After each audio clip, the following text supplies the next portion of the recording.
Assalamualaikum warahmatullahi wabarakatuh. Di video kali ini saya akan menjelaskan mengenai konsep Polytopus RAS model, serta saya akan menunjukkan bagaimana cara melakukan analisisnya dengan software Gmetric.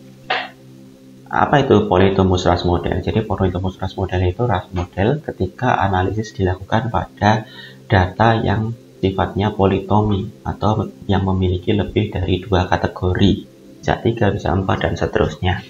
Nah, ada dua jenis analisis yang bisa digunakan ketika kita berhadapan dengan data politomi seperti ini. Yang pertama adalah partial credit model, dan yang kedua adalah rating scale model. Nah, apa bedanya PCM atau partial credit model dengan RSM ini? Partial credit model itu biasanya banyak digunakan di pendidikan. Biasanya ada jawaban benar atau salah. Ketika nilai 0 itu berarti jawaban salah gitu ya. Semakin tinggi berarti semakin benar.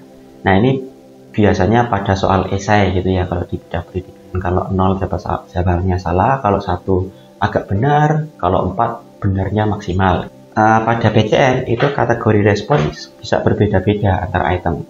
Ya, jadi item 1 nilainya antara 0 sampai 4, item 2 0 sampai 5, item 3 0 sampai 6 gitu ya. Jadi tiap item berbeda-beda, nggak masalah.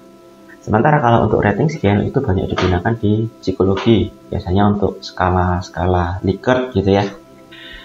Tidak ada jawaban benar atau salah pada rating scale model. Jadi ketika di skor 0 pun tidak mengindikasikan dia salah gitu ya.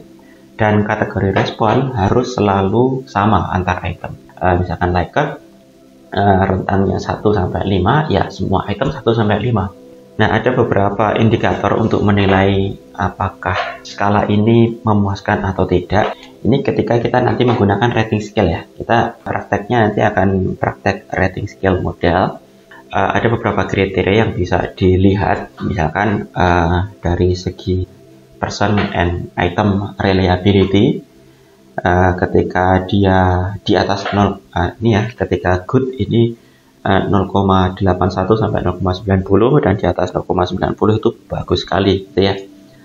Juga dari separation-nya, misalkan dari stratanya ketika 3 sampai 4 itu baik, di atas 4 itu sangat baik, kalau di atas 5 itu luar biasa. Nah, itu ada beberapa pedoman yang bisa dilihat. Ini ada di websitenya RAS itu ya. Nah, nanti kita tektokan aja dari data ke sini. Nah, sekarang saya akan tunjukkan bagaimana cara melakukan analisisnya di Gmetric. Yang pertama kita perlu siapkan datanya dulu. Datanya kurang lebih seperti ini ya. Ini untuk mengukur extraversion. Ada 10 item, dijawab oleh 500 orang. Sebenarnya yang penting hanya ini saja. Ada data item, tapi nggak apa-apa, yang lainnya bisa kita masukkan. Siapa tahu nanti kita butuh untuk melakukan analisis diff atau analisis yang lain.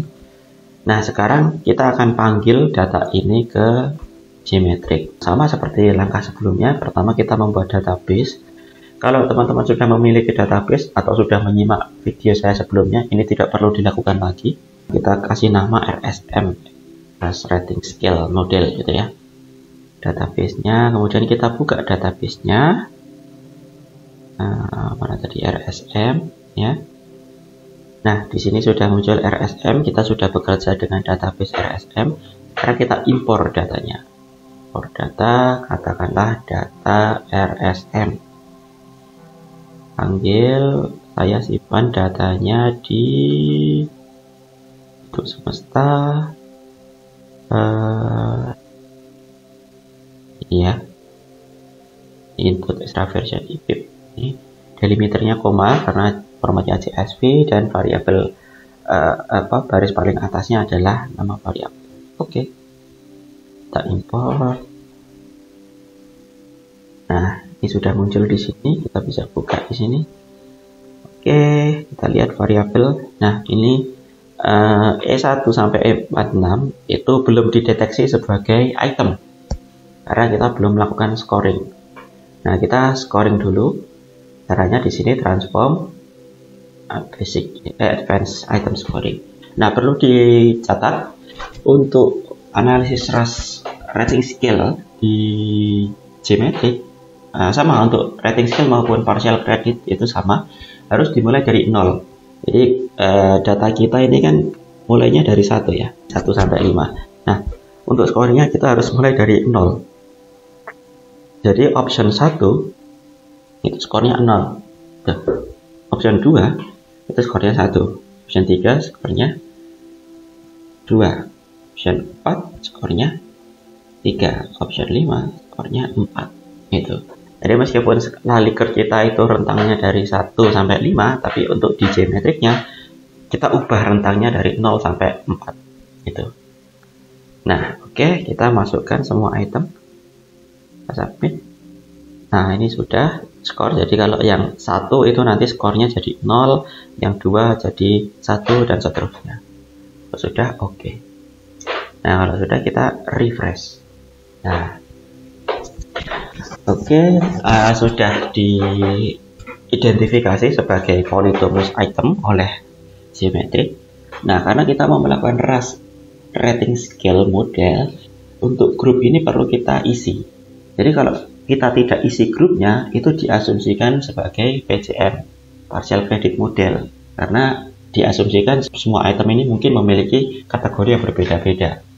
Nah, karena kita mau melakukan rating scale model, kita isi grupnya. Diisinya terserah, misalkan dengan grup A gitu ya, A semua gitu ya, A semua. Ini menunjukkan apa? Ini menunjukkan bahwa item 1 sampai terakhir ini itu memiliki kategori yang sama gitu ya. Tadi dari 5 kategori, jadi ini semuanya 5 kategori gitu. Oke, sekarang kita bisa melakukan analisisnya. Analisisnya sama seperti yang sebelumnya. Di sini analyze RAS model, dan kita masukkan semua itemnya. Kita centang PCA ini untuk melihat unidimensionalitasnya. Dan itemnya kita bisa simpan item estimate-nya, misalkan item RSM gitu ya. Ini nanti parameter itemnya akan tersimpan jadi variabel atau data sendiri. Kemudian persennya juga bisa kita simpan. Residualnya mungkin kita perlu juga kalau mau menguji local independence-nya. Oke, kalau sudah kita run. Nah, jadi balik flashback ya, asumsi RAS model itu kan yang pertama unidimensionalitas, yang kedua tiap item itu local independence, jadi tiap item itu tidak saling berkaitan. Nah, untuk menguji unidimensionalitas kita bisa lihat di sini. Nah, dari principal component analysis ini, pada umumnya ketika agent value F1 ini adalah varians yang tidak dapat dijelaskan oleh dimensi utamanya. Ketika agent value-nya di atas 2, itu perlu kita curigai bahwa kemungkinan ada dimensi kedua gitu ya. Tapi di sini kita lihat agent value F1-nya 1,9, jadi di bawah 2. Jadi dapat kita simpulkan bahwa sebenarnya memang hanya ada satu dimensi utama saja gitu, karena dimensi berikutnya itu hanya menjelaskan sedikit dari variasi data kita. Nah, kemudian yang kedua adalah local independence. Nah, local independence kita perlu lihat di sini. Nah, tadi kita sudah simpan residunya. Nah, local independence itu mengasumsikan residu dari tiap item itu tidak saling berkorelasi.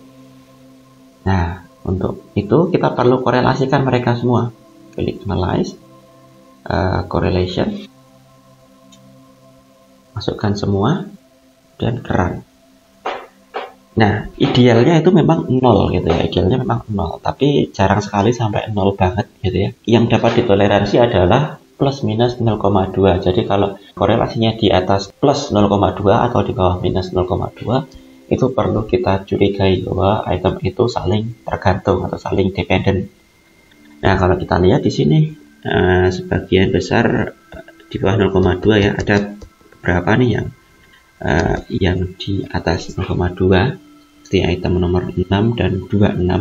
Nah, ini perlu kita tinjau secara konten ya.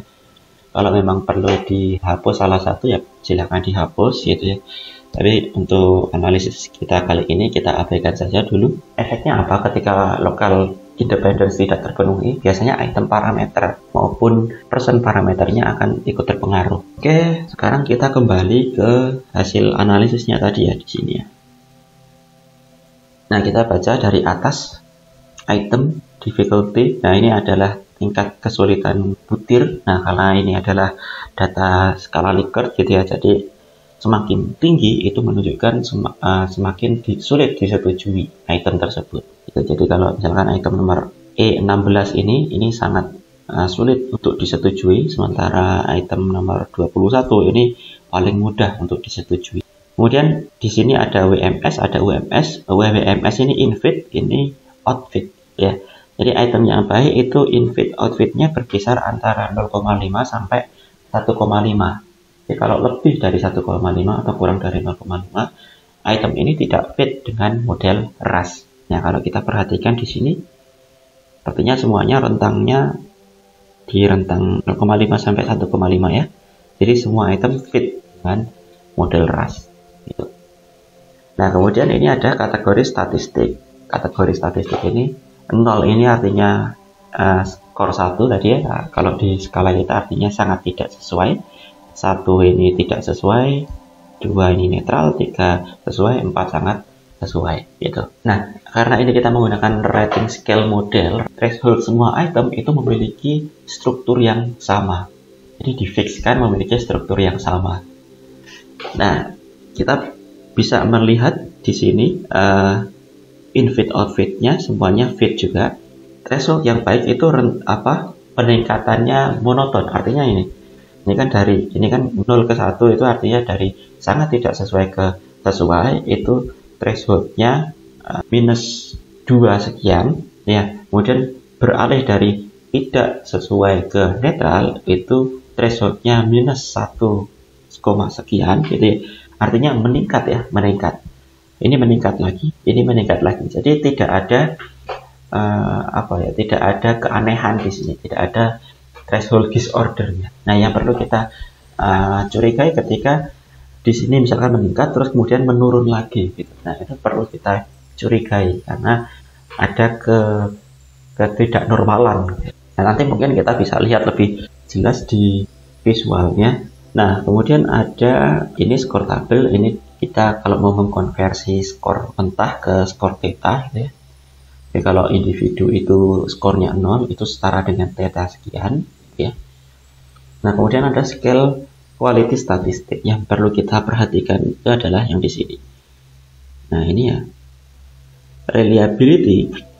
Ada item reliability dan person reliability. Item reliability ini menunjukkan apakah person atau orang yang kita gunakan untuk analisis kita ini sudah memiliki rentang yang cukup baik untuk membedakan apakah item ini sulit atau mudah.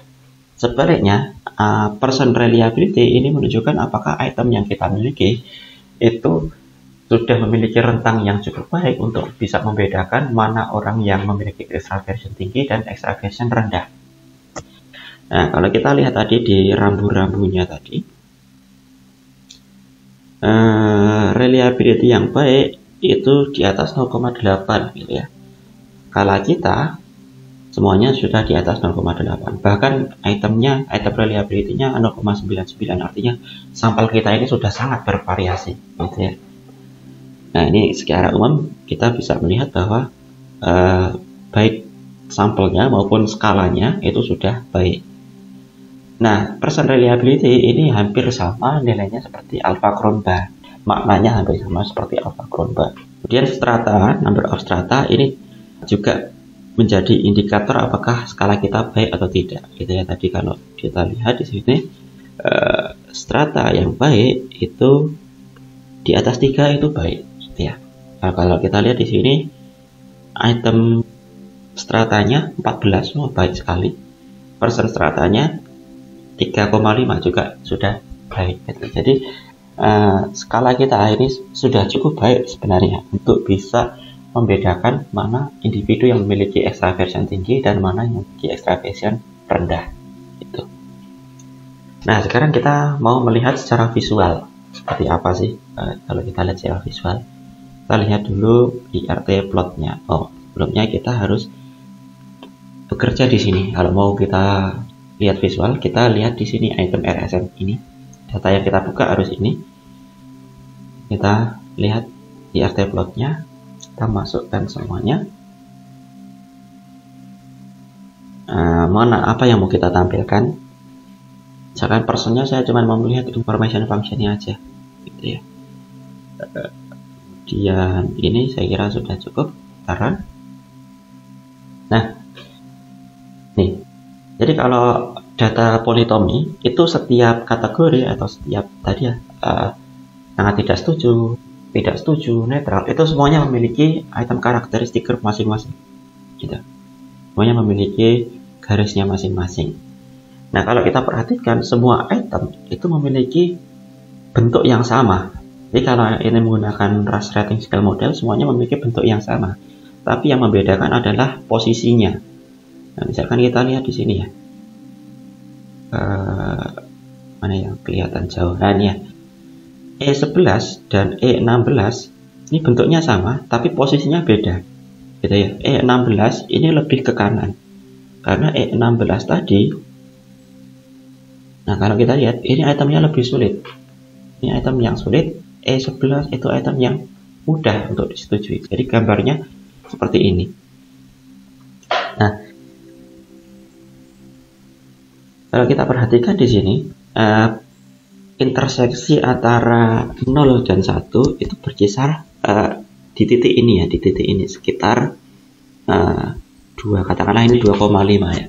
Nah, jadi individu dengan theta minus 2,5 itu memiliki kemungkinan 50% untuk dia menjawab sangat tidak setuju dan 50% untuk menjawab tidak setuju gitu.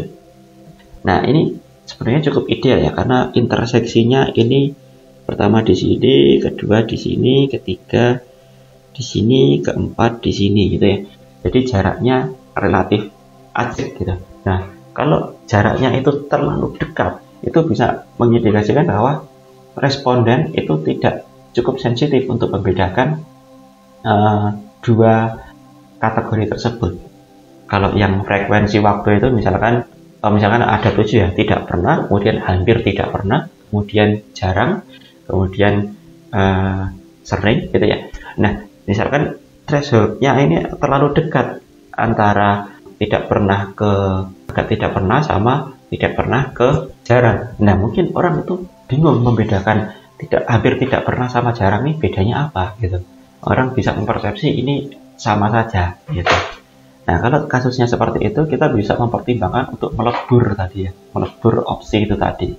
Karena mungkin orang tidak cukup sensitif untuk membedakan hampir tidak pernah sama jarang, kita bisa lebur saja mereka jadi satu opsi. Nah, itu ini item karakteristik curve masing-masing item dan masing-masing opsi gitu. Jadi tiap opsi memiliki karakteristik curve masing-masing. Nah, ini contoh yang cukup ideal. Kalau yang tidak ideal itu biasanya terlalu dekat jaraknya gitu ya. Nah, ini sampai item terakhir, dan ini adalah test information function. Test information function ini menunjukkan tes ini berfungsi maksimal ketika dikerjakan oleh siapa sih. Nah, kalau kita lihat puncaknya itu kan ada di sini ya, di sekitar theta minus 1. Jadi ini tuh maksimal kalau dikerjakan oleh orang yang memiliki extraversion agak rendah. Jadi rata-rata ke bawah dikit lah. Jadi kalau dikerjakan oleh orang yang memiliki extraversion ekstrim tinggi, sangat tinggi, informasinya semakin sedikit. Informasi yang sedikit itu memberikan reliabilitas yang rendah. Jadi kalau di Rust itu kan reliabilitas itu tidak berlaku untuk semua orang ya. Jadi reliabilitas itu tergantung dari siapa yang mengerjakan dan seperti apa skala yang dikerjakan. Jadi kalau dengan skala ini, kalau extraversionnya ekstrim tinggi, misalkan di sini ya, 5 gitu ya, informasi yang diperoleh itu hanya 1 sekian, 1, sekian, dan ini memberikan reliabilitas yang rendah, pengukuran yang rendah. Nah, sekarang kita lihat item maps-nya. Nah, kalau kita mau lihat item maps, kita balik ke data ini, data yang awal tadi, dan kita lihat graphs, item maps. Yang kita masukkan adalah theta-nya. Kemudian item parameter tabelnya kita masukkan tadi item RSM terang. Nah, ini item maps kita. Yang di kiri ini adalah person density atau persebaran responden kita, dan kalau kita lihat terdistribusi normal ya. Nah, yang di kanan adalah itemnya, ini item 1, item 2, item 3, dan seterusnya. Nah, kalau kita perhatikan di sini jarak yang titik-titik ini adalah tab thresholdnya. Jaraknya itu semuanya sama, gitu ya. Karena tadi threshold semua item itu dibuat sama, tapi posisinya berbeda-beda karena tergantung dari item difficulty-nya tadi. Nah, ini misalkan ini item 1, 2, 3, 4. Yang keempat ini kan item 1, 2, 3, 4 ini ya. Nah, ini item yang sulit. Jadi dia posisinya di sini. Nah, jadi kalau item ini misalkan ya, ini titik pertama item 1 ini kan sekitar minus 3,5 gitu ya. Jadi orang dengan kemampuan minus 3,5 memiliki kemungkinan 50% untuk menjawab sangat tidak setuju dan 50% untuk menjawab di atasnya sini sangat berarti tidak setuju. Nah, kalau kita perhatikan di sini juga 10 item ini sudah memiliki atau sudah mengcover hampir semua level dari extraversion dari responden gitu. Makanya tadi baik strata maupun reliability, baik item maupun person itu sudah cukup baik. Nah, seperti itu cara melakukan analisis RAS rating scale dengan software Gmetric. Semoga bisa dipahami. Assalamualaikum warahmatullahi wabarakatuh.